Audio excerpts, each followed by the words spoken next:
कीर्तन में भाग लें। तो अभी हम लोग मंगलाचरण करते। ओम अज्ञानतिमिरान्धस्य ज्ञानाञ्जन शलाकया चक्षुरुन्मीलितं येन तस्मै श्री गुरुवे नमः। श्री चैतन्य मनोभीष्टं स्थापितं येन भूतले स्वयं रूपकदा मह्यं ददाति स्वपदान्तिकम्। वन्देऽहं श्री गुरु श्रीयुतपदकमलं श्री गुरु वैष्णवांच श्री रूपम साग्र जातम सहगना रघुनाथम वितम तम सजीवम स्वादेतम सावभूतम परिजम सहितम कृष्ण चैतन्य देवम श्री राधा कृष्ण पादान सहगना ललिता श्री विशाखावितांश। नम ओम विष्णुपादाय कृष्ण प्रेष्ठाय भूतले श्रीमते भक्ति वेदांत स्वामिन इति नामिने। नमस्ते सारस्वती देवे गौरवाणी प्रचारिणी निर्विशेषा शून्यवादी पश्चात देश तारिणी। वांछा कल्पतरुभ्यश्च कृपा सिन्धुभ्येव च पतितानां पावनेभ्यो वैष्णवेभ्यो नमो नमः। नमो महावदान्याय कृष्ण प्रेम प्रदायते कृष्णाय कृष्ण चैतन्य नामने गौरतिसे। हे कृष्ण करुणा सिंधु दीन बंधु जगतपते गोपेश गोपिका कांत राधा कांत है नमस्ते। तप्त कांचन गौरांगी राधे बिंदाबनेश्वरी विश्वानुसुते देवी प्रणमामि हरि। नीलांचल निवासाय नित्याय परमात्मने बलभद्र सुभद्रायां जगन्नाथाय ते नमः। जय श्री कृष्ण चैतन्य प्रभु नित्यानंद श्री अद्वैत गदाधर श्रीवासादि गौर भक्तवृंद। मुखम करोति वाचालम पंगुलंगे गिरिम यत्कृपातमहं वन्दे श्री गुरु दीनतारिणम्। परमानंद माधवम श्री चैतन्य ईश्वरम। हरे कृष्ण कृष्ण कृष्ण हरे हरे हरे राम राम राम हरे हरे। श्री मंगलाचरण की जय। शिला प्रभुपाद की जय। हरे कृष्णा। आज के इस भागवतम चर्चा में अध्ययन में कथा में सभी भक्तों का सादर अभिनंदन है, स्वागत है। सभी भक्तों के चरणों में मेरा सादर दंडवत प्रणाम है। राधा माधव राधा गोविंद गुरु आचार्य साधु परम वैष्णव परम भागवत की असीम कृपा है हम सब भक्तों के ऊपर। हम सब लोग मिल कर करके भगवान के भक्तों के चर्चा कर रहे हैं, उनके नाम गुण लीलाओं का श्रवण कर पा रहे हैं। अभी हम कैंटो 4 के 21वें अध्याय में पहुंच गए हैं। शीर्षक है महाराज पृथु का उपदेश। किसको उपदेश है? अपनी प्रजा को, समस्त विश्व का पर उनका साम्राज्य। याद रखे पृथु महाराज खाली भारत में नहीं, पूरे विश्व में 7 द्वीपों को हमने पढ़ा है, उनके राजा हैं और उनको वो संदेश देते हैं। उसके पहले हम लोगों ने 20 अध्याय कंप्लीट किए। संक्षेप में दोहराते हैं। पहला अध्याय है स्वयंभू मनु, जो ब्रह्मा जी के पुत्र हैं और ब्रह्मा जी के आदेश से उनका कार्य क्या है? पूरे विश्व में कृष्ण भावना मृत संतान को देना। तो स्वयंभू मनु की पहले अध्याय में पुत्रियों आकुति, प्रसूति और देहूति की पुत्रियों का वर्णन है। दूसरे अध्याय में हमने पढ़ा किस प्रकार दक्ष शिव जी को शाप। शीर्षक है दक्ष का शिव जी को शाप, जिसमें हमने पढ़ा किस प्रकार दक्ष भगवान शिव को अपमानित करता है। तीसरा अध्याय में है सती एवं शिव का संवाद, ये शीर्षक है। उसमें हमने देखा कि किस प्रकार शिव भगवान माता सती को हम बद्रीयों के ज्ञान के लिए बताते हैं कि तुम्हें वहां अपने पिता द्वारा आयोजित बृहस्पति यज्ञ में नहीं जाना चाहिए, क्योंकि तुम्हारे पिता की चेतना कलुषित है। चौथे अध्याय में माता सती का देह त्याग, जिसमें हमने पढ़ा किस प्रकार माता सती यज्ञ स्थल में जाती है और परम वैष्णव शिव को ग्लोरीफाई करती है, और एक परम वैष्णव की क्या चेतना होती है और एक कलुषित दक्ष जैसे कलुषित जीव की क्या चेतना है उसको उजागर करती है, और अपनी योग शक्ति से अग्नि को उत्पन्न कर करके अपने शरीर को उसमें त्याग देती है। 5वें अध्याय में हमने पढ़ा शीर्षक है शिव जी द्वारा दक्ष के यज्ञ को विध्वंस किया। किस प्रकार वीरभद्र, उसको भी शिव भगवान अपनी शक्ति से उजागर करते हैं, यज्ञ स्थल में जाता है, पूरे यज्ञ को विध्वंस करता है दक्ष के। और इतना ही नहीं, दक्ष की उस कलुषितता वाले जो उसने शरीर धारण कर रखा था, उस कलुषित शरीर जिसके द्वारा ये सारे कार्य गलत कार्य कर रहा था, उसको धड़ से अलग कर देता है और यज्ञ में ही आहुति में डाल देता है। 6वें अध्याय में ब्रह्मा जी द्वारा शिव को मनाना, ये शीर्षक है, जिसमें ब्रह्मा जी बताते हैं देवताओं को जहां वैष्णव के चरणों में अपराध होता है वो कार्य सफल नहीं होता है, और इस से मुक्ति पाने के लिए हमें उस वैष्णव से जाके अपराध क्षमा मांगनी चाहिए। ब्रह्मा जी सारे देवताओं को लेकर जाते हैं भगवान शिव के पास और कहते हैं, हे शिव, आप कृपा करके यज्ञ को संपन्न कराइए, ये बहुत जरूरी है।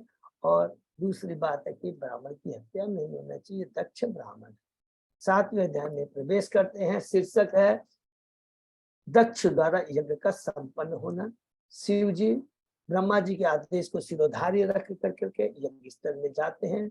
दक्ष को बकरे का धड़ प्रदान होता है, यज्ञ संपन्न होता है। स्वयं भगवान विष्णु आते हैं और हम बद्ध जीवों को शिक्षा देते हैं दक्ष के माध्यम से कि ब्रह्मा शिव मेरे अंश है, शक्तिशाली अंश है, मेरे गुणावतार है, कोई भी उनसे घृणा नहीं करनी चाहिए, उनमें कोई भी भेदभाव नहीं रखना चाहिए। एकमात्र मैं शक्तिमान हूँ, बाकी सारी शक्तियां हैं। यहाँ समाप्त होता है देव की स्वयं मनु के वंशावली के बारे में और उनसे संबंधित लीलाओं के बारे में। 8वें अध्याय में प्रवेश करते हैं। ध्रुव महाराज का गृह त्याग एवं वनगमन शीर्षक है, जिसमें अधर्म अपनी बहन मूसा से ब्याह करता है और उस गलत कार्य के प्रति जो वंश उत्पन्न होती है, वंश जो होती है वो भी कलुषित होती है, तमोगुणी और रजोगुणी लेवल की। और किस प्रकार ध्रुव महाराज अपनी माता और गुरु नारद की कृपा से मधुबन में जाकर करके जमुना नदी के तट में ओम नमो भगवते वासुदेव का जप कर करके भगवान को प्रसन्न करते हैं। 90वें अध्याय में प्रवेश करते हैं, शीर्षक है ध्रुव महाराज का अपने घर वापस लौटना, जिसमें हमने पढ़ा भगवान किस प्रकार आकर ध्रुव महाराज को दर्शन देते हैं और ध्रुव महाराज भगवान को कैसे ग्लोरीफाई करता, भगवान के आशीर्वाद देते हैं 36,000 वर्ष तक ध्रुव लोक में रह के मेरे धाम वापस आओगे। ध्रुव महाराज घर वापस आते हैं, उनका वेलकम होता है और उसके कुछ समय बाद में उनके पिता उत्तानपाद जब देखते हैं कि मेरा पुत्र राज सिंहासन बैठने के योग्य हो जाता है, तो सब ध्रुव महाराज को राज सिंहासन पर बैठा करके अपने खुद जंगल को चले जाते। 10वें अध्याय में प्रवेश करते हैं, शीर्षक है ध्रुव महाराज का यक्षों से युद्ध, जिसमें हमने पढ़ा ध्रुव महाराज उत्तानपाद के चले जाने पर राज सिंहासन पर बैठते हैं, विवाह करते हैं, 2 पत्नियां ईला और भ्रमी, 4 संतान, 3 पुत्र और 1 पुत्री। और किस प्रकार जब वो खबर मिलती है उनको कि उनके भाई चचेरे भाई उत्तम को यक्षों से मार दे, उनसे युद्ध करते।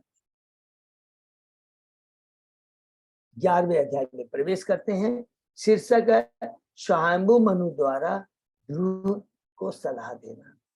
उसमें जब देखते हैं कि ध्रुव महाराज क्रोध के बस में आकर करके एक राजा का यह कर्तव्य होता उसको भूल करके यक्षों को, सारे यक्षों को मारना शुरू कर देता, जबकि एक तो कुछ यक्षों ने उसका वध किया था उत्तम। तो शंभु मनु कहते हैं ये एक राजा का कर्तव्य नहीं, राजा को प्रजा को समभाव से देखना है, उचित जो गलत के उसको दंड देना है और जो सही कार्य करे उसे पुरस्कार। तुम तो क्रोध के बस में आकर करके यक्षों को मार रहे हो। क्रोध की अग्नि बहुत ही हमारी आध्यात्मिक चेतना को निम्न स्तर पर ले जाती है और इससे बचने के लिए तुम्हें भगवान के नाम को जुड़ाऊंगा श्रवण करना चाहिए, जो कि एक रामबाण है। 12वें अध्याय में हम लोग प्रवेश करते हैं, शीर्षक है ध्रुव महाराज का भगवान के धाम वापस जाना। उसके अंदर में हमने पढ़ा कि किस प्रकार ध्रुव महाराज शंभु मुनि के आदेश को सिरोधार्य कर करके युद्ध बंद करते हैं, कुबेर जी से आशीर्वाद प्राप्त करते हैं क्या कि मेरी भगवान में अखंड श्रद्धा एवं स्मृति बनी रहे। अपने महल में वापस आते हैं और भगवान द्वारा जो भगवान विष्णु जो उनको दर्शन दिए थे 90वें अध्याय, उनके अनुसार अपना राज्य को चलाते हैं राज सिंहासन पे बैठ कर और धीरे धीरे भगवान की भक्ति में लग करके चले जाते हैं बद्रिकाश्रम, और परम धीरे धीरे भक्ति में करते हुए वो 3 गुणों से ऊपर, भौतिक स्तर से ऊपर चले जाते हैं। बहुत इंपॉर्टेंट, जैसे एक नारियल होता है जब पक जाता है क्या होता है, और फिर भगवान के दूत आते हैं, विष्णु दूत भगवान के धाम में ले जाते हैं। 13वें अध्याय में हम लोग प्रवेश करते हैं। अब यहाँ पर ध्रुव महाराज का समाप्त हुआ। अब ध्रुव महाराज के वंशज के बारे में शीर्षक है, ध्रुव महाराज के वंशजों का वर्णन। ध्रुव महाराज भगवान के धाम चले जाने के बाद उत्कल को राज सिंहासन पर बैठाने के लिए आमंत्रित करते, वो मना कर देता है। उसके बाद में बत्सर को राज सिंहासन पर बैठाया जाता है, और उनकी वंशावली में हमने पढ़ा कि एक महान राजा अंग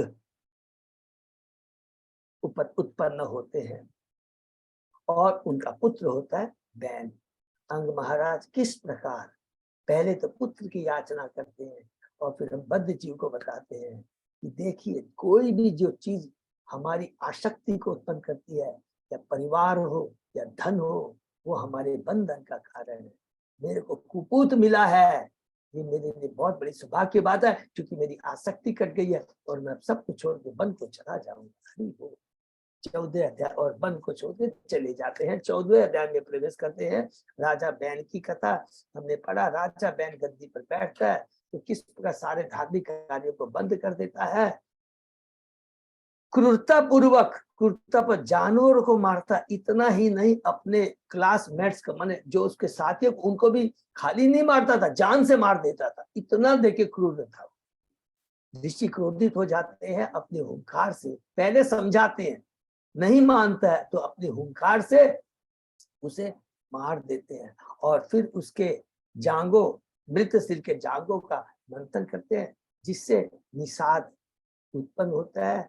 वो अपनी माता, बेन की जो माता है शूनिथा, और जो मृत्यु की पुत्री है, सारे जो भी कलुषित उसकी चेतना सब उसके अंदर चली जाती है, और वो निषाद जाति आज भी है जो सदैव पाप कर्मों में लगी रहती है। 15वें अध्याय में हम प्रवेश करते हैं। राजा पृथु की उत्पत्ति और अभिषेक। हरि बोल। कि जब ऋषि लोग बैन के बाहों का मंथन करते हैं, कपल उत्पन्न होता है, पृथु एवं उनकी पत्नी अर्ची। किस प्रकार सारे ब्रह्मांड से देवता, ऋषिगण, गंधर्व सब आकर करके उनका ग्लोरिफिकेशन करते हैं। तो पृथु महाराज कहते हैं, मना करते हैं, नहीं, जो कौन उपयुक्त है, कोई ये पहले तुम्हें डिसाइड करना है। जो कि शास्त्रों में वर्णन है कि उसके लक्षण कैसे होते हैं, शरीर का भाव कैसा होता है, शरीर में किस तरह के उसमें चिन्ह होते हैं। और आप अगर और कहते हैं कि जिसके लिए हम योग्य नहीं है और हम अपना ग्लोरिफिकेशन कराते हैं, तो ये वास्तव में ग्लोरिफिकेशन नहीं, ये अपमान है। हरि बोल। 16वें अध्याय में प्रवेश करते हैं। वृंदीजनों द्वारा पृथु महाराज की प्रशंसा। इसमें वृंदीजन पृथु महाराज का ग्लोरिफिकेशन करते हैं, और एक बात कहते हैं कि हम आपका जो ग्लोरिफिकेशन कर रहे हैं वो शास्त्र की विधि के अनुसार, आप में जो लक्षण है ब्रह्मा जी ने बता दिया है। आप शक्तिवेश अवतार है, आपकी हाथ की रेखा है, और पहाड़ में जो कमल के चिन्ह है, ये बताते हैं आप भगवान की शक्ति हो, शक्तिवेश अवतार हो, और हमारा ग्लोरिफिकेशन अनुचित नहीं है। आप पृथ्वी का दोहन करेंगे, आप पृथ्वी को समतल बनाएंगे, आप अश्वमेघ यज्ञ करेंगे, आप चतुष्कुमारों से ज्ञान प्राप्त करेंगे, और सारी प्रजा के 3 तापों से उन्हें मुक्ति दिलाएंगे। 17वें अध्याय में प्रवेश करते हैं। महाराज पृथु का पृथ्वी पर कुपित होना। जैसे ही पृथु महाराज राज सिंहासन पर बैठते हैं, देखते हैं कि प्रजा संतुष्ट नहीं है, क्योंकि पृथ्वी को जो कर्तव्य दिया गया है, मैं भगवान ने जो देवताओं को, अलग अलग देवताओं को जो कार्य दिया है, वो कार्य वो नहीं कर रहे हैं। पृथ्वी का अलग कार्य, सूर्य का अलग कार्य है, चंद्रमा का अलग कार्य है, दुर्गा का अलग कार्य, सब देवताओं को मैंने अलग कार्य दे रहे, वो नहीं करते तो क्रोधित हो जाते हैं, दंड ने लेकर तैयार हो जाते हैं। ऋतु माता जब गाय का रूप धारण करती है और कहती है कि आप जिसके लिए मैं दोषी नहीं हूं, और आप अगर मुझे मार देंगे तो आपके नागरिकों का जो दुख है, जो उनकी आवश्यकता कैसे पूर्ति होगी। बहुत ही सुंदर, अब हमेशा याद करेंगे। कहते हैं कि मैं अपनी आध्यात्मिक शक्ति से प्रजा का पालन करूंगा, योग शक्ति से प्रजा का पालन करूंगा। तुम क्या सोचती हो, हम देवता, हम जीव क्या सोचते हैं कि हम अपनी शक्ति से अपने परिवार को, देश को चलाते हैं। देवता सोचते हैं हमारे चलते होता नहीं, सब भगवान की कृपा, भगवान के आदेश होता है। जो कुछ हमारे पास में है, शक्ति, धन, कुछ है, ये सब भगवान की कृपा है। 18वें अध्याय में प्रवेश करते हैं। पृथु महाराज द्वारा पृथ्वी का दोहन किस प्रकार हमने पढ़ा, बहुत सुंदर, कि पृथु महाराज, पूरे ब्रह्मांड के लोग आते हैं और किस प्रकार पृथ्वी का दोहन करते हैं, बहुत ही इंपॉर्टेंट है। और अंत में किस पर पृथ्वी को समतल करते हैं और ग्रामों और नगरों की प्रॉपर वेरी साइंटिफिक में व्यवस्था होती है। 19वें अध्याय में प्रवेश करते हैं। पहला जो बंदित जनों ने किया था क्या, कि पृथ्वी का दोहन करेंगे, पृथ्वी को समतल कराएंगे, 18वें अध्याय में हुआ। अब 19वें अध्याय में उन्होंने तीसरे भविष्यवाणी की थी कि ये अश्वमेघ यज्ञ करेगा। हरि बोल। पृथु महाराज अश्वमेघ यज्ञ करते हैं, 99 कंप्लीट करते हैं। जैसे ही सो करते हैं, इंद्र कहता है कि क्योंकि मैंने 100 अश्वमेघ यज्ञ किए हैं, अगर पृथु महाराज कर लेगा तो तुरंत मेरा पद, इंद्र का पद छूट जाएगा। ईर्ष्या के भावना से विघ्न डालता है यज्ञ में, और किस प्रकार पृथु महाराज नाराज हो जाते हैं और उससे मारने की त्याग करते हैं। ऋषि मना करते हैं, ये आपका कर्तव्य नहीं है। हम लोग अपने मंत्रों की शक्ति से उसका आह्वान कर करके उसको यज्ञ की आहुति में डाल देंगे। जैसे ही शुरू करते हैं, ब्रह्मा जी आते हैं। बहुत सुंदर ब्रह्मा जी का ये जो हमारे पास में बहुत ही सुंदर है। ब्रह्मा जी एक ही बात कहते हैं, देखो आप और इंद्र में कोई अंतर नहीं है। दूसरा कहते हैं कि जब कोई कार्य करने जाते हैं और जब नहीं होता है, क्योंकि आपके भगवान के भक्त है, भगवान के भक्त जब कोई भौतिक कार्य करने जाता, बहुत इंपॉर्टेंट शिक्षा है, अगर उसमें बाधा आ जाती है तुरंत कृष्ण को याद करेंगे, ये कृष्ण की इच्छा से है। फिर अपना प्रयत्न करने से चेष्ट करेंगे तो ये बहुत गलत चीज है। यही चीज उनको बताते हैं, अरे तुम नहीं देख रहे हो, तुम्हारा उद्देश्य क्या है? तुम्हारा उद्देश्य है भगवान के आदेश का पालन करना। और भगवान का आदेश क्या है कि भौतिक जगत में एक राजा का कर्तव्य क्या, 2 कर्तव्य है। उनको सारी भौतिक सुविधाएं भगवान ने जो व्यवस्था कर रखी है उसका प्रॉपर डिस्ट्रीब्यूशन।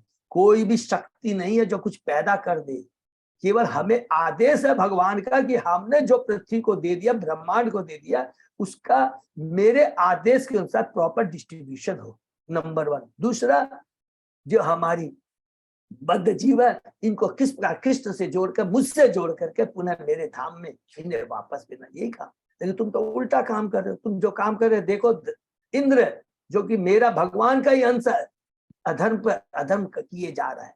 उससे सब बड़ा अधर्म क्या हुआ, सबको याद है कि वो छद्म वेश में जब घोड़े को चुराता है, तो इसके चलते कहते हैं प्रभुपाद जी, वो सन्यासी का वेश में, सन्यासी के वेश में, छद्म वेश में गलत कार्य कर रहा है। इसीलिए आज कलयुग में सन्यासी का गेरुआ कपड़ा पहन कर करके ढोंगी लोग साधु हो गए हैं और भोली भाली जनता को वो धोखा दे रहे हैं। बहुत सुंदर बात है। तो तुरंत इसको रोक, तुरंत पृथु महाराज रोक देते हैं। जब हम भगवान प्रसन्न हो जाते हैं, 20वें अध्याय में प्रवेश करते हैं। महाराज पृथु के यज्ञ में भगवान विष्णु का प्राकट्य, बहुत सुंदर। भगवान कहते हैं, अरे तुम जैसे उन्नत भक्त जिन्होंने भगवान के मेरे आदेश के अनुसार कार्य किया है, अगर आप भी जैसे भक्त माया के प्रभाव में आ जाएंगे तो आपने जो भी भक्ति के द्वारा अपने मेरे आदेश को जो प्राप्त किया उस सब तो बेकार हो गया। ऐसा तुम्हें नहीं करना है। तुम्हारा कर्तव्य है एकमात्र अपने राज्य के नागरिकों को सुरक्षा प्रदान करना। हरि बोल। उन्हें कृष्ण भावना भावित बनाना। और कहते हैं कि इसके बाद में सबसे बड़ी विपत्ति जो इस भौतिक जगत में है वो ईश्वर विहीन होना। इसको नोट कर दे। ईश्वर विहीन होना, भगवान से अपने संबंध को न जानना और भगवान के संबंध से अपना संबंध जानकर उनकी भक्ति नहीं करना, यही सबसे बड़ा रोग है और यही सबसे बड़ी विपत्ति है मनुष्य के लिए। ऋतु महाराज भगवान के सामने सरेंडर हो जाते हैं, बहुत सुंदर है, और कहते हैं आप वर देने वाले हैं, मैं आपसे कोई भी ऐसा वर नहीं मांगूंगा भौतिक कार्य जो इस भव बंधन में मुझे बनाए रहे, न ही मैं आपसे ब्रह्म ज्योति या मुक्ति की इच्छा करता हूँ। मुझे तो एक ही चीज चाहिए जो एक पिता अपने पुत्र के लिए करता है। पूरा समरी एकदम 20वें अध्याय की पिता को मालूम है पुत्र के लिए, माता को मालूम है पुत्र के लिए क्या उचित है क्या अनुचित है। अतः मेरे हित में जो कार्य हो आप कीजिए। भगवान प्रसन्न हो जाते हैं, भगवान खुश हो जाते हैं और कहते हैं कि तुझमें मैं तुम्हें आशीर्वाद देता हूँ कि तुझमें मेरी अखंड भक्ति बनी रहे। भगवान आदि कहते हैं, एक बहुत इंपॉर्टेंट लास्ट में कहते हैं, जिन्होंने कहा कि एक बात का ध्यान रखना, अब मेरी आज्ञा का उल्लंघन मत करना, मेरी जो आज्ञा मैंने दी है तुम उसका पालन करना। लेकिन एक वर्ड ऐड करते हैं जो हम सबको नोट करना चाहिए, भगवान की भक्ति करते हुए आदेश का पालन करते हुए हमें सावधानी बरतनी है। हम करते करते कभी भ्रमित न हो जाए, जैसे पृथ्वी भ्रमित हो गए, ध्रुव महाराज भ्रमित हो गए, माया इतनी प्रबल है, किसी प्रकार दिग्भ्रमित मत होना। और अगर इस बात का ध्यान रखोगे तो वही वास्तव में धार्मिक पुरुष है और सर्वत्र उसका उसमें मंगल होता है। इस प्रकार पृथ्वी महाराज बहुत प्रसन्न होते हैं, भगवान प्रसन्न होते हैं, चले जाते हैं। और जितने भी लोग के अलग अलग से वासी आए थे पृथ्वी महाराज से बहुत प्रसन्न होते हैं और वो भगवान का गुणगान करते हुए अपने अपने धाम में चले जाते हैं। 21वें अध्याय में प्रवेश करते हैं। महाराज पृथ्वी द्वारा उपदेश। अब मैत्रेय मुनि विदुर से कहते हैं, राजा पृथु अपनी नगरी में प्रवेश करते हैं, भगवान चले गए, यज्ञ स्थल से वापस आते हैं, पृथ्वी में प्रवेश किया तो उनके स्वागत के लिए नगरी को मोतियों पुष्पहारों से सजाया गया था, उनका भव्य स्वागत किया गया। किंतु इतने स्वागत समारोह के बावजूद भी पृथु महाराज गर्वित नहीं हुए। हरि बोल, गर्वित नहीं हुए। राजा पृथु महानता से भी महान पुरुष थे, उन्होंने पूरी पृथ्वी पर शासन करते हुए अनेक प्रशंसनीय कार्य किए भगवान के आदेश के अनुसार, क्योंकि भगवान ने कहा था मेरे आदेश का पालन करना, वो बड़ी सावधानी से अत्यंत उदार बने रहे, सारे विश्व में अपनी कीर्ति फैलाई और अंत में वे सिर भगवान के चरण कमलों को प्राप्त हुए। यहाँ पर प्रभुपाद जी कहते हैं भगवान के चरण कमलों को प्राप्त हुए, ब्रह्म ज्योति में नहीं गए, निर्विशेषवादी निर्गुण ब्रह्म ज्योति को परम पद तक पहुंचकर वैकुंठ लोक में प्रवेश नहीं करते, क्योंकि उन्हें पुनः वापस आना पड़ता है। प्रत्येक राजा को अपने राज्य के शासन करने के लिए पृथु महाराज के चरण चिन्हों का अनुसरण करना चाहिए, जिसका पालन करने से प्रत्येक व्यक्ति सुखी रहेगा और वह भी भगवान की भक्ति सरलता से प्राप्त करेगा। दूसरा प्रभुपाद जी बोलते हैं, तीसरा बोलते हैं पृथु महाराज भगवान के शक्तावेश अवतार थे। हमें हर किसी व्यक्ति को अवतार या भक्त नहीं मान लेना चाहिए। जो शास्त्रों तथा आचार्यों के प्रामाणिक वचनों के द्वारा पुष्ट न हो तो उसे भगवान नहीं मानना चाहिए। महाराज पृथु अद्वितीय राजा थे और इस भूमंडल के 7 द्वीपों माने पूरे विश्व, अमेरिका, लंदन, जापान में शासन करते थे।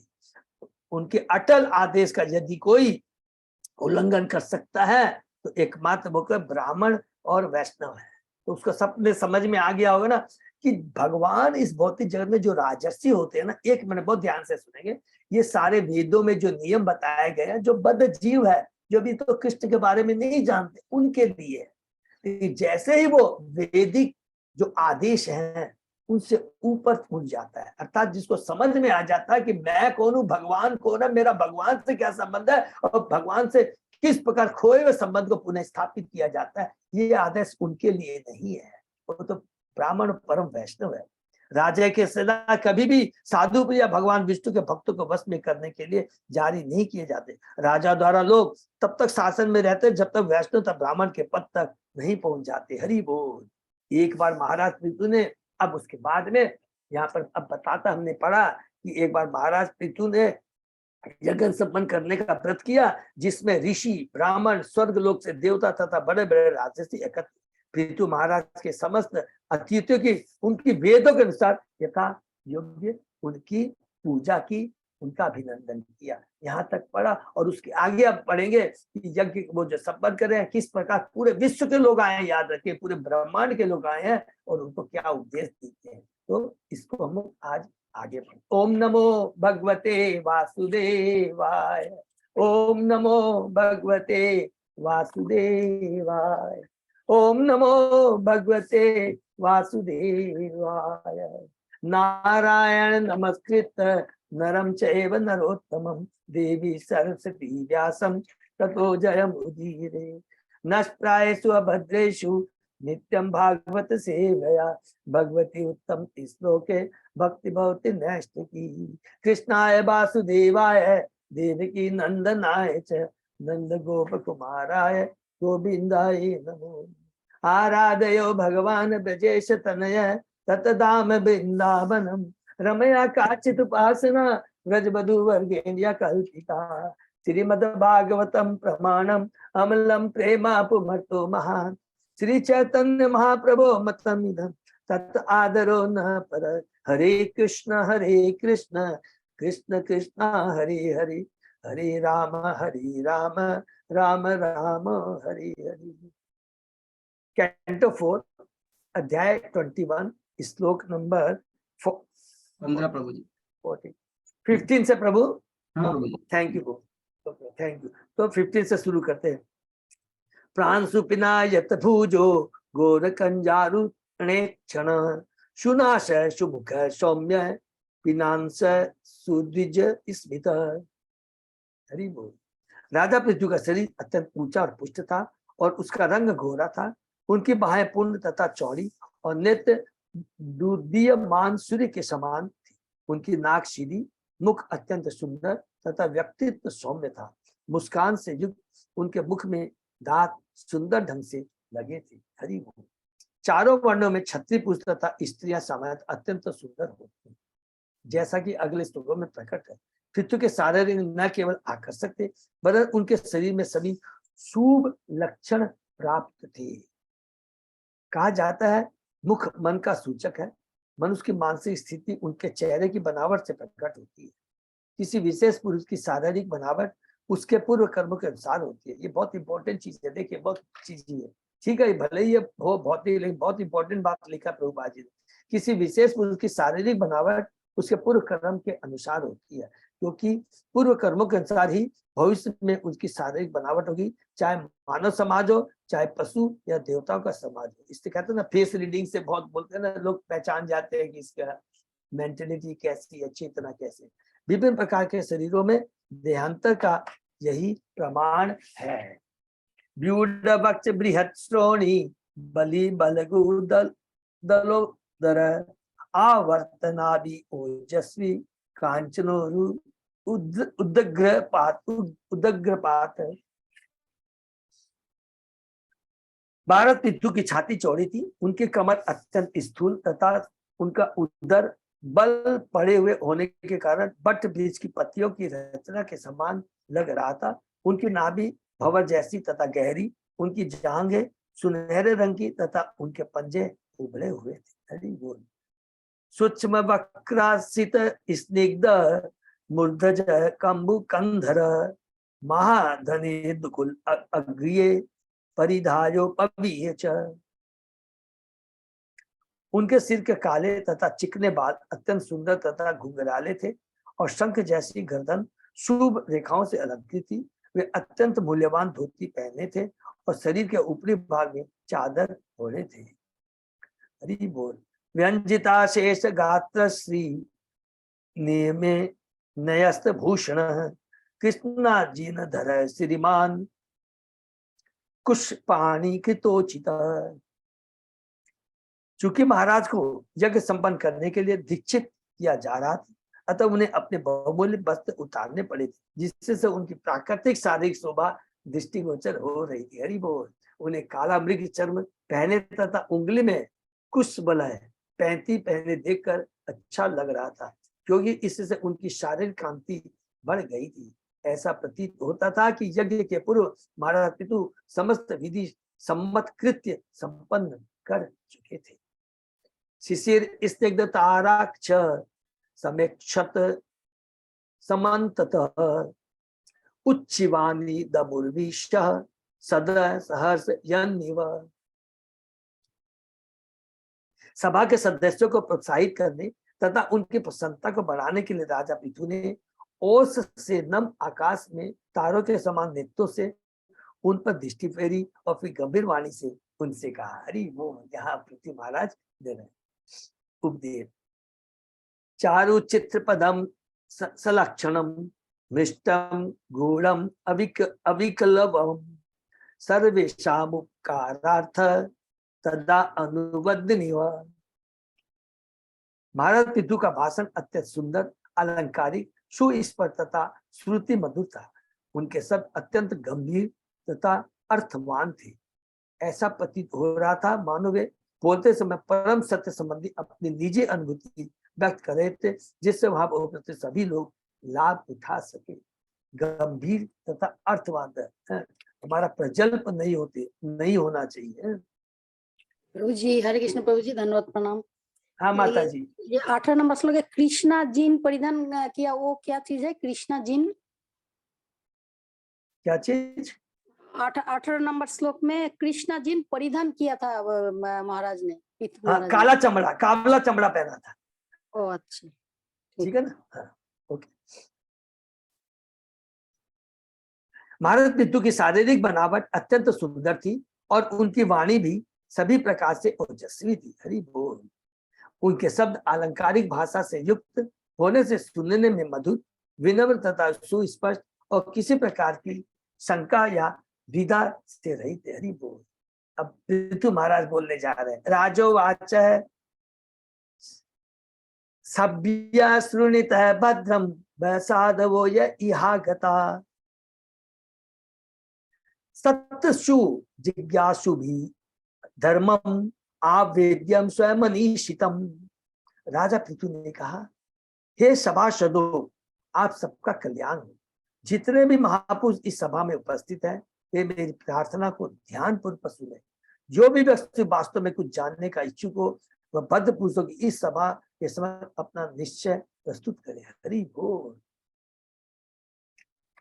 बद्ध पुरुषों को इस सभा के अपना निश्चय प्रस्तुत करे। प्रस्तुत श्लोक में साधव समस्त महापुरुष शब्द अत्यंत महत्वपूर्ण है। जब कोई व्यक्ति महान एवं विख्यात होता है तो अनेक सज्जन उसके शत्रु बन जाते हैं, क्योंकि भौतिकतावादियों का स्वभाव ईर्ष्या करना है। किसी भी सभा में कई प्रकार के लोग रहते हैं, अतः महाराज पृथु की सभा में ही अनेक शत्रु उपस्थित रहे होंगे, भले ही वे अपने आप को व्यक्त न कर सके, किंतु महाराज पृथु को ऐसे लोगों की चिंता थी जो भद्र थी। तो सर्वप्रथम उन्होंने समस्त बद्ध पुरुषों को संबोधित किया। उन्होंने इस साली व्यक्ति की परवाह नहीं की। फिर भी उन्होंने अपने को राजा के रूप में प्रस्तुत नहीं किया, क्योंकि वे ऋषियों तथा साधु पुरुष की सभा के साथ अत्यंत विनीत भाव से अपने विचार प्रस्तुत करना चाह रहे थे, एज ए डिक्टेटरशिप नहीं। क्योंकि उसमें वे ऋषियों साधु पुरुषों की सभा के साथ अत्यंत विनीत भाव से अपने विचार प्रस्तुत, क्योंकि वे बड़े उदार है, विनीत है, भगवान के भक्त है, कृष्ण भक्ति का आदेश देने के लिए सम्राट होने के कारण वे आज्ञा दे सकते थे, किंतु वे इतने विनीत तथा ईमानदार थे, उन्होंने अपने प्रौढ़ निश्चय को स्पष्ट करने के लिए सर्व स्वकृति के लिए प्रस्तुत किया। इस जगत का प्रत्येक प्राणी गुणों से बद्ध होने के कारण 4 अगुणों से युक्त रहता है। यद्यपि पृथु महाराज इन सबसे ऊपर थे, तो भी उन्होंने सामान्य बद्ध के समान अपने विचार वहां पर उपस्थित ऋषियों महापुरुषों के समक्ष रखे। ये बहुत इंपॉर्टेंट चीज है, इसमें प्लीज हम लोग नोट कर लेंगे। जो भगवान का परम भक्त होता है, जो वास्तव में बड़ा विनम्र होता है, कृष्ण के आदेश को पालन कर करके जीवन यापन करता है, वो किसी भी पद पर हो उसमें 2 चीज पाएगा, एक विनम्र पाएगा, नंबर 2 यहाँ पर क्या लिखा है कि वो कोई भी चीज को इम्प्लीमेंट करने जा रहा है जो कि धर्म के ऊपर आश्रित है, हमेशा सलाह लेते हैं। ऐसा नहीं कि मैंने जो कर दिया, नहीं, सलाह लेते हैं। ऋषि मुनि बड़े बड़े उनसे सलाह लेते हैं। इवन भगवान स्वयं हम पाएंगे, जब हम लोग की उद्धव जी जब भगवान द्वारका में थे तो भगवान उद्धव को बुला करके सलाह लेते, नारद मुनि से सलाह लेती थी, जबकि स्वयं भगवान है। तो इसका मतलब क्या हुआ कि बद्ध जीवों के लिए एक शिक्षा, एक नियम को स्थापित करने के लिए कि सदैव हमेशा बुद्धिजीवी भगवान के भक्तों से, ब्राह्मणों से सलाह लेनी चाहिए। दूसरा चीज कहा कि इस भौतिक जगत में उन्होंने कहा कि महाराज पृथु को चिंता नहीं थी, जो ईर्ष्यालु व्यक्ति की चिंता नहीं थी, उनको चिंता किसकी थी? जो भगवान के परम भक्त है। क्यों? वहां पर जो उपस्थित है वो सही सलाह देगी। जो ईर्ष्यालु व्यक्ति होता है वो कभी सलाह नहीं दे सकता है, जैसा हमने दक्ष के लिए देखा था। और जैसे ही कलुषित चेतना होती है, इवन हमने थोड़ा सा ध्रुव महाराज की लीला से देखा, पृथु महाराज की स्वयं उनकी लीला से देखा, जब भी थोड़ी कलुषित चेतना होती है, हम भगवान के आदेश से थोड़ा क्या दिग्भ्रमित हो जाते हैं, जैसा लिखा है। इसलिए हमेशा सलाह हमें देनी चाहिए। इवन आप देखेंगे राजसु यज्ञ में हमने पढ़ा था, राजसु यज्ञ में आगे सॉरी पढ़ेंगे, बहुत सुंदर है उसके अंदर में कि अग्र पूजा होनी चाहिए। किसकी होनी चाहिए? जो सबसे सर्वश्रेष्ठ व्यक्ति वहां पर विराजमान है, कृष्ण भगवान है। कृष्ण भगवान की होनी चाहिए, लेकिन शिशुपाल ईर्ष्यालु था और कहता है कि नहीं, ये उचित नहीं। वहां तक तो ठीक था। उधर दुर्योधन भी था, उधर में कर्ण भी थे, लेकिन वो भी ईर्ष्यालु थे। फर्क इतना था, उन्होंने अपने को एक्सपोज नहीं किया। तो इसलिए क्या है कि भगवान के बाद हम कहीं भी जाते हैं, हमारे में इतनी समझ आ जाती है, क्योंकि यहाँ पर लिखा है कि शरीर की बनावट आंखों से सबसे देखकर तुरंत समझ में आ जाता है कि किसमें ईर्ष्या का भाव है और किस में आपका रियल वेल विशर है। ये सब शिक्षा लेनी चाहिए, ये बहुत साइंटिफिक है आध्यात्मिक दृष्टि से, ठीक है। बहुत इंपॉर्टेंट चीज यहाँ पर बताते हैं। अहम दंड धरो राजा प्रजा नाम योजित रक्षिता स्वेषु सेतुषु स्थापिता पृथक। राजा पृथु ने कहा, भगवत कृपा से मैं इस लोक का राजा नियुक्त हुआ हूं।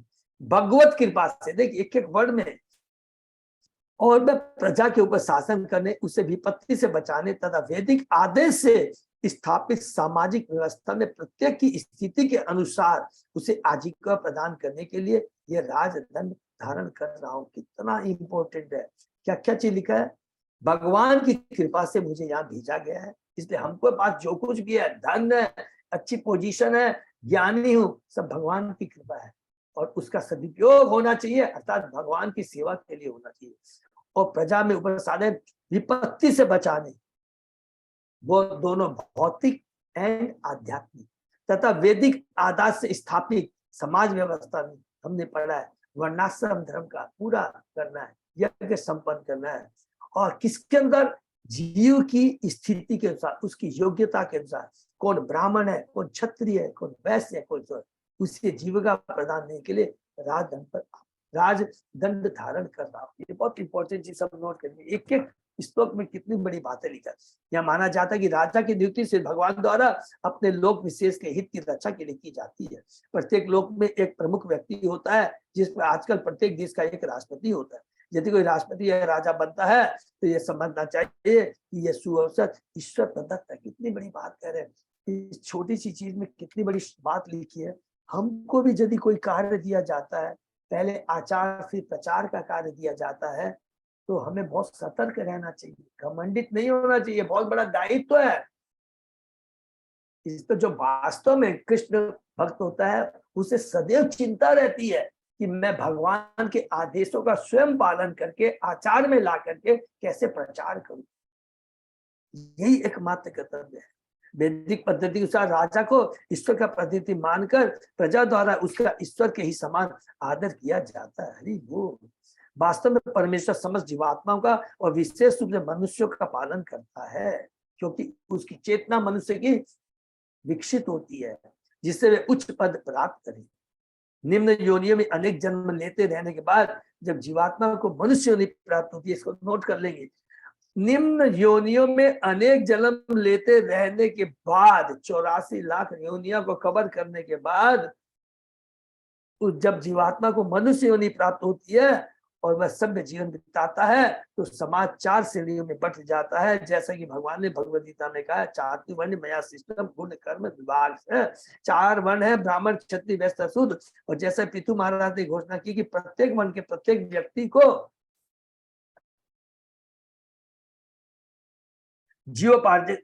जीविकोपार्जन का उपयुक्त साधन प्राप्त होना चाहिए, क्योंकि भगवान ने चींटी से लेकर ब्रह्मा तक के सारे 14 भुवन के लोगों के लिए व्यवस्था कर रखी है। केवल राजा के माध्यम से उसका प्रॉपर डिस्ट्रीब्यूशन होना चाहिए। राजा या सरकार का कर्तव्य है कि वह देखे कि लोग वर्णाश्रम धर्म का पालन करें तथा अपने अपने व्यवसाय में लगे हों। आधुनिक समय में सरकारी या राजकीय संरक्षण प्राप्त न होने से सामाजिक व्यवस्था बिगड़ गई है, ढह गई है। किसी को भी ज्ञात नहीं है कि कौन ब्राह्मण है, कौन क्षत्रिय है, कौन वैश्य तथा कौन शूद्र है। लोग अपने को जन्म से किसी वर्ण विशेष से संबंध बताते हैं। सरकार का कर्तव्य है कि यह वर्णाश्रम व्यवस्था स्थापित करे, जिससे संपूर्ण संसार सुसंस्कृत हो सके, सभ्य बन सके। यदि मानव समाज 4 सामाजिक वर्णों का पालन नहीं करता तो वह पशु समाज के तुल्य है, जिसमें न शांति और न संपन्नता रहती है। जिसमें न शांति और न संपन्नता रहती है, इसको भी अंडरलाइन करेगी। पृथ्वी यही बात तो कहती है, हे पृथु, आप मुझे क्यों मार रहे हैं, क्यों डांट रहे हैं? मेरी गलती नहीं है, क्योंकि जो मेरे में भगवान ने दे रखा है, क्या कर्तव्य है? सब लोगों का प्रॉपर डिस्ट्रीब्यूशन होना चाहिए। लेकिन यहाँ तो देख रहा हूं बैन जैसे असुर कुछ भी नहीं कर रहे हैं, निर्दयी है वो, केवल असुर प्रतिबल अपने भोग में लगे हुए। एक एक चीज का देखिए कितना साइंटिफिक प्रभुपाद यहाँ बता रहे हैं। और जब ऐसा होगा तो कभी भी शांति और समाज में संपन्नता नहीं रहेगी, केवल अशांति व्याप्त रहती है। आदर्श राजा के रूप में महाराज पृथु ने वैदिक सामाजिक व्यवस्था का दृढ़ता पूर्वक पालन किया।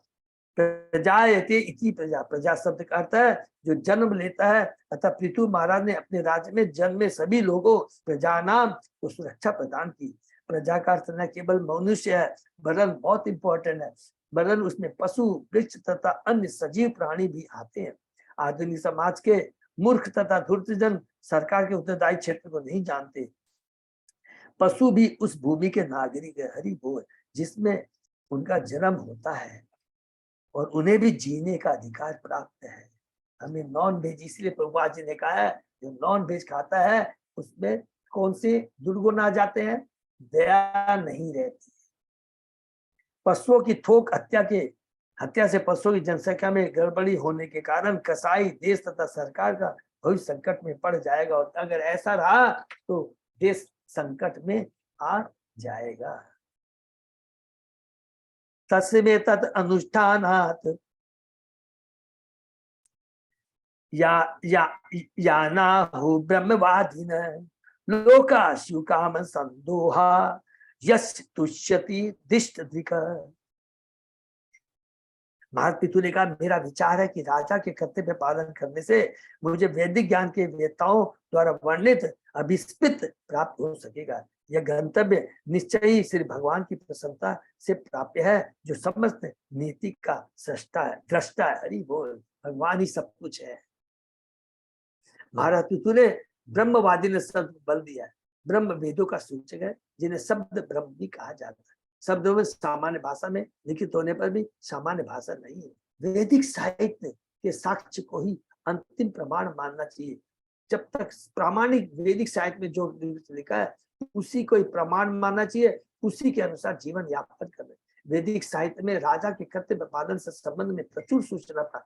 देखिए जितने भी वेद पुराण है ना, सब कुछ उसके अंदर में लिखा हुआ है। प्रत्येक मनु संहिता का भी हम जो पढ़ेंगे वो भी उसमें एक है। सारी बात इतनी सुंदर ढंग से लिखी हुई है, किस किस का क्या कर्तव्य है। जो राजा अपने लोक के समस्त प्राणियों की सुरक्षा प्रदान करते अपने निर्धारित कर्तव्य निभाता है, वह सर्व लोक का भागी बनता है। और हमने ये भी पढ़ा था, अगर जो अच्छे कार्य करता है, वेदों के साथ जो राजा अपना शासन चलाता है, उससे 6वां भाग मिलता है। तो जाके पुण्य कर पढ़ा है ना, सबने, हम लोग ने पढ़ा। और उसके विपरीत यदि भगवान के आदेश का पालन नहीं करता है और जनता को कृष्ण भावनावादी बनाता है, अगर वो पाप कर्म में निवृत्त होती है तो उनके पापों के कर्मों का फल राजा को भोगना पड़ता है। इसका अर्थ यह नहीं है कि यदि कोई अपना कर्तव्य भली भांति निभाता है तो वह स्वतः स्वर्गलोक चला है, यह तो परमेश्वर के प्रसन्न होने पर निर्भर करता है। इससे निष्कर्ष निकलता है कि परमेश्वर को प्रसन्न कर लेने पर मनुष्य को अपने कार्यों का वांछित फल प्राप्त होता है। भागवत के प्रथम स्कंद के द्वितीय अध्याय में भी इसकी पुष्टि हुई है। अतः भूमि द्विज श्रेष्ठा वर्णाश्रम विभागशः स्वनुष्ठितस्य धर्मस्य संसिद्धिं हरितोषणम्। हरि बोल। नियत कार्यों का ठीक से संपादन ही परमेश्वर की परम तुष्टि है। काम संदोहा शब्द का अर्थ है वांछित फल की प्राप्ति। प्रत्येक प्राणी जीवन के परम लक्ष्य को प्राप्त करना चाहता है। हरि बोल।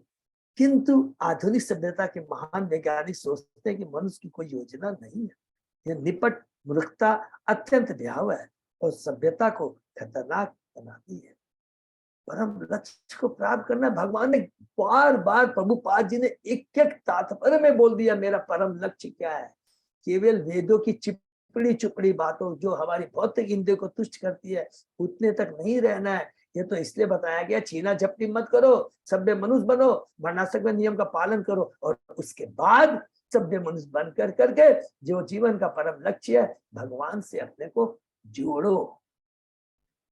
यह निपट मूर्खता अत्यंत भयावह है और सभ्यता को खतरनाक बनाती है।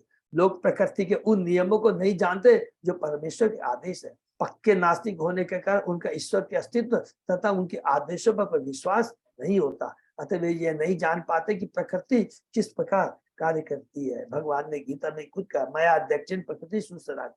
आम जनता की जिसमें तथाकथित वैज्ञानिक तथा दार्शनिक सम्मिलित है। निरी मूर्खता जीवन को ऐसा भयावना बना देती है जिससे लोग यह नहीं जान पाते कि वे जीवन में उन्नति कर रहे हैं अथवा नहीं। इसको भी अंडरलाइन कर लेंगे। हम सोचते हैं हमने भौतिक उन्नति कर दी, साइंटिस्ट सोचते हैं हमने बहुत सारे आविष्कार कर दिए और यही वास्तव में उन्नति है। लेकिन उन मूर्खों को, हम मूर्खों को ये नहीं मालूम है कि वास्तव में उन्नति क्या है। केवल एक क्लास का कैदी सी क्लास के कैदी से एक क्लास का कैदी बन गए, ये उन्नति नहीं है। कैद खाने से निकलना है। कैद खाने से कैसे निकला जाए, वो क्या विधि है, उसको जानना और जानकर उसका पालन करना ये वास्तविक उन्नति है। श्रीमद् भागवत के अनुसार वे संसार के घनतम क्षेत्र की ओर अग्रसर हो रहे हैं। अदांत गोबीर विश्वताम तमिश्रम। अतः दार्शनिकों, वैज्ञानिकों तथा सामान्य जनों को जीवन की नियति के विषय में सही ज्ञान प्रदान करने के लिए कृष्ण आंदोलन चलाया जा रहा है। देखिए कितनी बढ़िया बात लिखी है प्रभुपाद जी कि दार्शनिकों, वैज्ञानिकों तथा सामान्य जनों को जीवन की नीति के विषय में सही ज्ञान प्रदान करने के लिए कृष्ण, अर्थात सारे अंधे हैं, दार्शनिक, वैज्ञानिक, जो अपने को कहते हैं सो कॉल्ड क्वालिफाइड, सब क्या है, आध्यात्मिक ज्ञान के से अंधे हैं।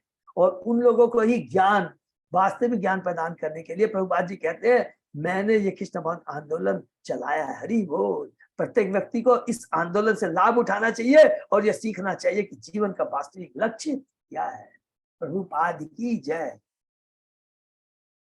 यह उद्धरेत कर्म राजा प्रजा धर्मेषु अशिक्षयन प्रजा नाम समलम भुंगते भंगम च स्वम जहातिश। जो राजा अपनी प्रजा को वर्ण तथा आश्रमानुसार अपने अपने कर्तव्य को करने की शिक्षा न देकर उनसे केवल कर वसूलता है, उसे राजा द्वारा किए गए अपवित्र कार्यों के लिए दंड भोगना होगा।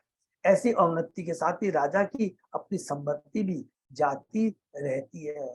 जिस पर्पज के लिए भगवान ने हमें मनुष्य योनि, जिस पर्पज के लिए भगवान ने हमें स्पेशल बुद्धि, जिस पर्पज के लिए भगवान ने हमें स्पेशल ज्ञान भक्ति का ज्ञान जो दिया है, जो आज हम भगवान प्रभुपाद जी का सबको मिला है, अगर हम उसका सदुपयोग नहीं करेंगे तो हमारा डिमोशन हो जाएगा। मैनेजिंग डायरेक्टर के पोस्ट में ऐसा नहीं कि पोस्ट मिल गया, बंगला मिल गया, बड़ा चैम्बर मिल गया, नहीं, लाइबिलिटी भी उतनी है।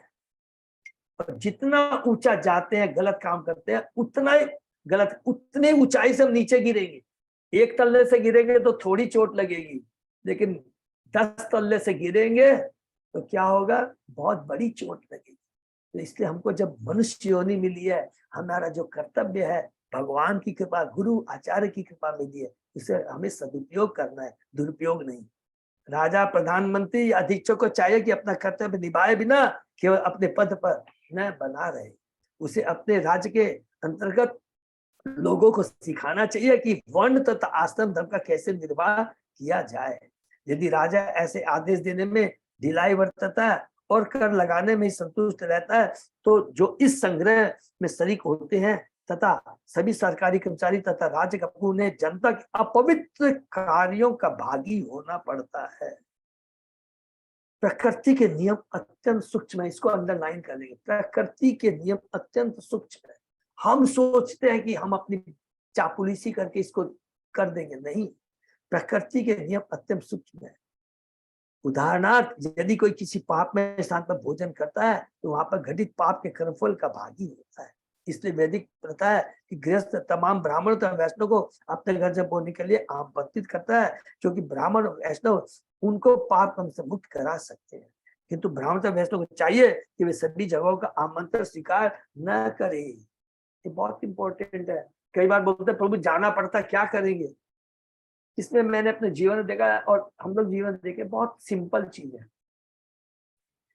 कि हमारी यदि भक्ति में शक्ति है, वास्तव में हम नियमों का पालन करते हैं, स्वतः ही सामने वाला वास्तव में जो रियल में अपना सम्मान करता है, भगवान का सम्मान करता है, भक्तों का सम्मान करता है, कभी भी आपके लिए नहीं बोलेगा। क्या बोलेगा? प्रभु आपके लिए अलग से मंदिर में से प्रसाद बनाया हुआ। नहीं तो जो वास्तव में अंदर से ईर्ष्यालु है, ऊपर से नहीं दिखाता है, अरे क्या हो गया, खाओ ना, एक दिन का तो बात है।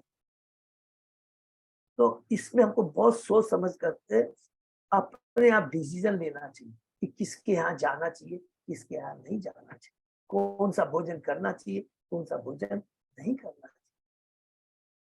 हाँ, जिन भोजों में प्रसाद वितरित होता हो वहां जाने में कोई प्रतिबंध नहीं है। ऐसे अनेक सूक्ष्म नियम है जिनका लोगों को ज्ञान नहीं होता, किंतु कृष्ण भाव ने आंदोलन विश्व भर के लोगों के लाभार्थ इस वैदिक ज्ञान का वैज्ञानिक विधि से प्रचार कर रहा है। इसको भी अंडरलाइन कर देंगे। वैज्ञानिक विधि से, वैदिक ज्ञान का वैज्ञानिक विधि से कर रहा है। एकदम लास्ट में देख कितना बड़ी प्रचार कर रहा है। तो ये जो है पूरा साइंटिफिक है। प्रभुपाद जी का कोई भी स्टेटमेंट 100% साइंटिफिक, प्रामाणिक, बेस्ड ऑन बोनाफाइड स्क्रिप्चर्स।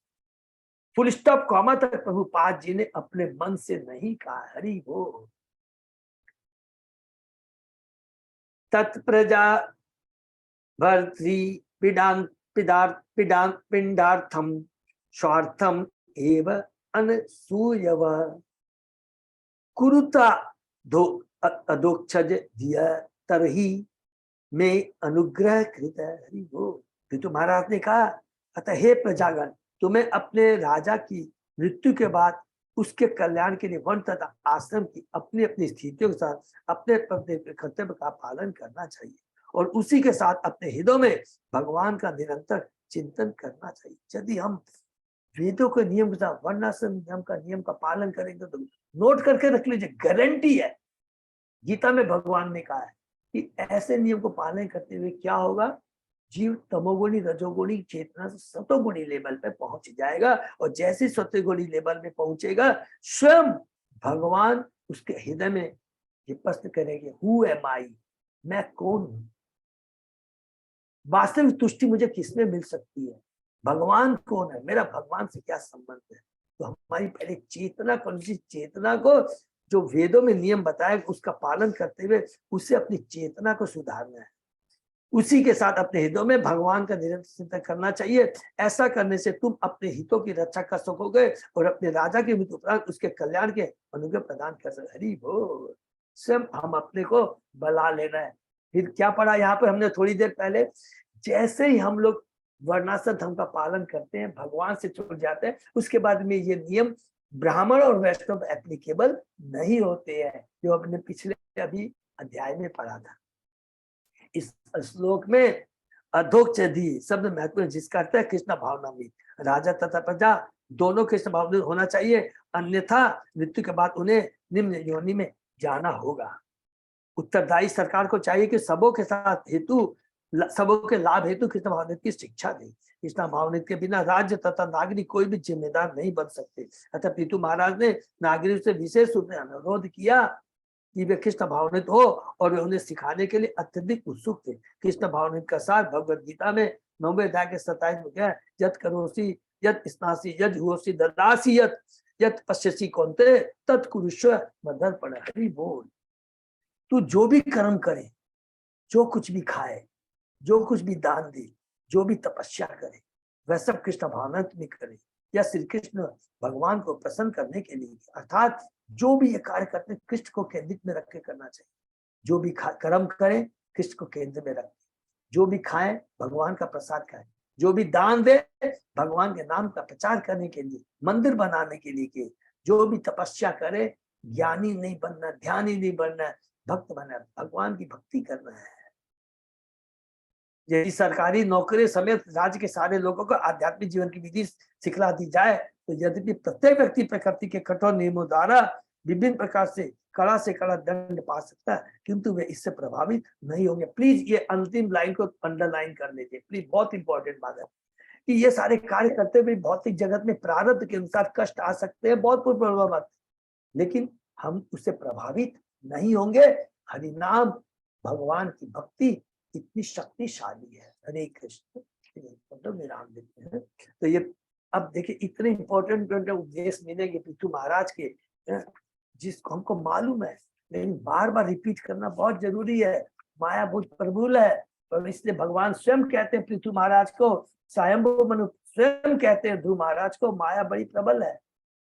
सब भगवान के आदेश का पालन करते हुए भी तुम भ्रमित हो सकते हो। इसलिए करना क्या चाहिए, बड़ी केयरफुल्ली, और केयरफुल्ली का मतलब भी क्या, एकदम सूक्ष्म चीज है, कुछ नहीं करना है, सदैव भक्तों का संग करते रहना है, भक्तों के संग में रहना है। भक्तों के संग में रह के भक्ति करेंगे तो माया कुछ भी हमारा बिगाड़ नहीं पाएगी। यही भक्ति की सीक्रेट और सार है। ठीक, हरे कृष्णा। यही पर विराम। किसी का कोई प्रश्न है तो पूछ सकते हैं। हरि बोल। अजय पोदार प्रभु, कोई अनाउंसमेंट है प्रभु? अनाउंसमेंट प्रभु जी अपना बस जो 2 प्रोग्राम का उसी का गौर पूर्णिमा और अपना जो जाने का गौर पूर्णिमा का है, तो आज गौर पूर्णिमा बहुत जरूरी है और जाने का तो भगवान की कृपा सब कुछ व्यवस्था हो गई है। थोड़ा बहुत जो आज पार्थो प्रभु आज या कल में बताएंगे, तो यदि रूम की थोड़ी भी प्रॉब्लम आएगी तो we shall share with devotees, ऐसे श्री संगीता राधा देवी दासी माता जी सबने मेरे को बताया, तो आज मिल जाएगा है? तो थोड़ा भी चेंज कर वो कर अभी जितने नंबर आए हैं उसके हिसाब से रूम अभी मतलब हो जा रहे हैं या कम पड़ रहे हैं? Prabhu number of rooms are available, लेकिन एसी और नॉन एसी वाला चक्कर आ रहा है। तो एसी रूम थोड़े कम है, तो वो बोले मैं चेक करके बता दूं। ठीक है, इतना ही है और कोई बात नहीं है। नंबर ऑफ रूम्स ओके हो जाएगा, आई थिंक उसमें कोई प्रॉब्लम नहीं आनी चाहिए। मैं 2 नॉन एसी रूम और बढ़ाऊंगा, मैं आपको रिक्वेस्ट करूंगा।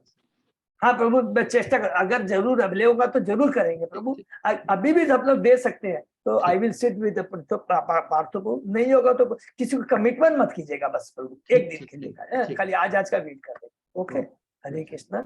और जैसे प्रभु, और अभी जैसा प्रभु ने बताया, एक मिनट खाली माता जी धन्यवाद पढ़ा, एक जो माता बताया, हमारी जो जगन्नाथ कोर कमेटी मीटिंग हुई थी तो उसपे सारे लीडर्स थे और 1-2 नहीं थे हमारे अरुण, तो फिर भी हमने मैसेज उसमें जो हमारा मिनट्स डाला था उसमें बहुत एक इम्पोर्टेंट बात है हमने लिखी थी कि हम राधा गोविंद मंदिर से जुड़े हैं, हमारा कर्तव्य होता है राधा गोविंद मंदिर की सेवा को प्रायोरिटी देना, और जितनी भी फंक्शन जितने भी फेस्टिवल्स होते हैं उसका एक एक ग्रुप को रिस्पॉन्सिबिलिटी देती है। तो हम लोगों ने डिसाइड किया था कि नरसिंह चतुर्दशी का, एम आई राइट प्रभु? यस प्रभु। का जो भी खर्चा लगेगा, जो भी 5-6 लाख जो भी आएगा वो हम लोग लेंगे। बाकी फेस्टिवल एक्सेप्ट रथ यात्रा है, सब नोट कर, एक्सेप्ट रथ यात्रा पूरे कलकत्ता में, चाहे वो राधा गोविंद मंदिर हो, चाहे हमारा दमदम का हो, मोती झील हो, या न्यू टाउन हो, चाहे ये आपका उल्टा हो या आपका जन्म स्थान हो, सबको मिल करके दायित्व लेकर करके रथ यात्रा वो करते हैं। तो वो तो एक हो गया, लेकिन राधा गोविंद का जो होता है उसमें एक एक कांग्रेगेशन को, पूरे हम सब लोग राधा गोविंद से जुड़े हुए हैं, उनका दायित्व लेना। तो ये जो फेस्टिवल है गौर पूर्णिमा राधा गोविंद मंदिर का फेस्टिवल है, ठीक है। उसी तरह न्यू टाउन वाला अपना बना रहे हैं, मोती जी बना रहे हैं, तो ये बहुत फ्रैंकली क्रिस्टल क्लियर। तो हमें ये फेस्टिवल अच्छे से हो, लेकिन चूंकि हम कह सकते हैं प्रभु हम लोगों ने तो दायित्व लिया है नरसिंह चतुर्दशी का, तो रथ यात्रा सॉरी तो गौर पूर्णिमा का कैसे। तो मैं कल सोच रहा था, चूंकि अभी मेरी मीटिंग नहीं हुई है कोर कमेटी में, तो हम ऐसा कर सकते हैं कि जो खर्चा हमारा नरसिंह चतुर्थी में सपोज हमने 6 लाख का दिया, तो अभी हम लोग गौर पूर्णिमा के लिए कुछ दे देंगे, उतना ही कम हम लोग वहां पर कम करेंगे। एम आई राइट? तो वो Yes, मैं प्रभु। समझा पाया अजय? हाँ प्रभु जी। उतना हम लोग कम वहां दे देंगे तो कोई, तो इसलिए गौर पूर्णिमा में सबको आगे आना है और हमको अपना भगवान को तुष्ट करना है, सेवा करना है। तो रथ यात्रा सॉरी और रथ यात्रा अलग है, तो ये रहेंगे। और जिससे तो उससे क्या होगा, इससे फायदा क्या हमारे भक्तों को, जिसकी भी जितनी श्रद्धा है वो सपोज कीजिए 100 रुपया देना चाहता है, तो माइंड सेट कर लेंगे कि मेरे को 50 रुपया रथ यात्रा में देना है और 50 रुपया नरसिंह चतुर्थी या नरसिंह चतुर्थी जो भी कह लीजिए गौर पूर्णिमा में या रथ यात्रा में देंगे। तो 50 रुपया रथ यात्रा में देना, 25 रुपया गौर पूर्णिमा में देना, 25 रुपया नरसिंह चतुर्थी में देना। तो मैं समझा पाया ना सब भक्तों को, तो उस चीज का ध्यान रखना। हरे कृष्ण।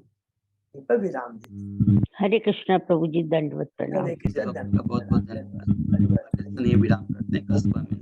हरे कृष्ण प्रभु जी, दंडवत प्रणाम।